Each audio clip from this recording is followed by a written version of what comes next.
Hi, and welcome to the third part in this video series on how I got into cubing. Let's continue where I left off last week. And since I had a 2x2, 3, 4, and 5 cubes, I thought, I wonder what it would be like to have a 1x1 cube. I looked it up on YouTube, and sure enough, there were 1 or 2 videos about it, and they made me chuckle, so I decided to make my own. So I got a die, and painted it black with some old hobby paint, and then stuck on the stickers, which I showed how to do in my tutorial on how to make a 1x1. So I thought it was really funny. It was a little, it was just really fun to do. And one thing that I wanted to do with my cubes is figure out how to take them apart. And as you remember, I had already figured out the 4x4. But I could not figure out how to take apart my 3x3, my 2x2, or my 5x5. Starting with the 2x2, I noticed through the clear plastic, remember it was the ice cube, that there was a screw in there. But it was underneath one of the clear stickers, and I tried pushing down on the sticker, but it did not indent, so there wasn't, if I peeled off the sticker, I still wouldn't have access to the screw. It was under the plastic somehow.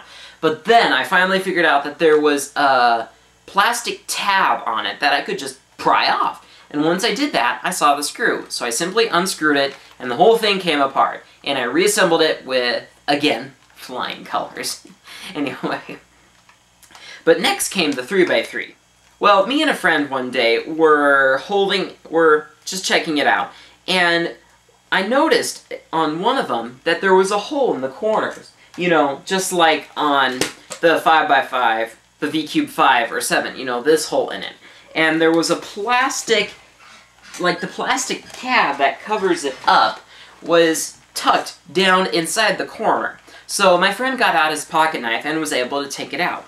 But I was motivated then to try to figure out how to take it apart, because I thought this was a clue to do it, but it really didn't have anything to do with it. But I found out that with this pocket knife, you could just pop out one of the edges, and since I had the top layer rotated 45 degrees like this so that I could see down in the hole, I could simply, easily pop out the edge. So I was then able to figure out how to take apart and reassemble the 3x3. But then, onto the 5x5. I guess my V-Cube 5 is still upstairs. Now that one was tough. I found a tutorial on YouTube, about that. I tried looking at a tutorial for the 3x3 up, but I'm not sure if I just typed something in differently, but all I could find was a pathetic tutorial on how to take apart the keychain cube. It was a very dark camera view, and it was terrible quality, so I could not tell a thing from it. So that was no good. But I figured it out for myself. But I looked up a 5x5 cube, and I did find a tutorial there, and it was 10 minutes long on how to disassemble it, and I was just like, come on. But he said to pop out, like, one of these to rotate one of these, like the top layer, like 30 degrees, and then pop out the edge piece. And I tried to do that on mine, and I could not get it out. And I looked through the comments, and a few other people were having that trouble too. I didn't find out until later that he had the old version of the 5x5, and I had the new retool Rubik's 5x5. So that was the whole problem there. So I was trying to figure out how to take mine apart, and I realized that you could rotate one of the center corners around 180 degrees and push it out with your thumbs, and I show that in my tutorial on how to take apart. So that made me very excited. I did it with a few other pieces, and I was able to take out more and more and more. So I was able to take out all of the inner pieces on the 5x5, and then what was left was the 8 corners and then the 12 inner edge pieces. And those were all put together just like a 3x3 cube. But it had a locking mechanism. All the pieces were locked together, so you couldn't pop out one of the edges rotating the top layer 45 degrees. So I was trying to figure it out, and I found that you could pull out one of the corners by just twisting it and finally pulling it out. So I was excited. I was able to take it apart then. And it was tough putting it back together, but I managed.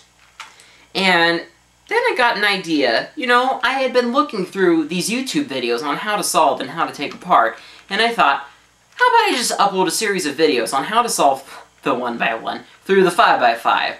So I went ahead and made a series of videos doing just that. But, oh, they were so terrible. First off, the camera lighting was bad, so you could barely see any of the plastic, but you could still barely tell. And the camera was set up right here instead of right in front of my face, so my left arm was blocking the view a lot of the time. And on top of that, I talked like this. This is the tutorial on how to take apart and reassemble the 4x4 Rubik's Cube. To start with, you take out, you know, blah blah blah. Ugh. Some of my videos are still like that. Like, I noticed that in my Cube Talk video, that I still kind of talked like that in that video, but now I talk really lively. So, but the videos did rather well on YouTube, and that's when I first started getting subscribers. So that was pretty interesting. And then I just kept making more and more videos, and I kept getting more and more cubes. And eventually I became a YouTube partner, and now I am what I am today. So, yeah, that's all how it all, yeah, that's how it all got started. So yeah, that's basically it. I'm sorry, this is kind of an abrupt ending, you know, I'm continuing the story and then suddenly it ends, but whatever. So, hopefully this didn't turn out to be 3 parts. I'm sure it'll only turn out to be 2. Oh yeah, and one more thing. When I first opened that 4x4 cube on that Christmas day that I didn't even like, I had no idea what I was getting into.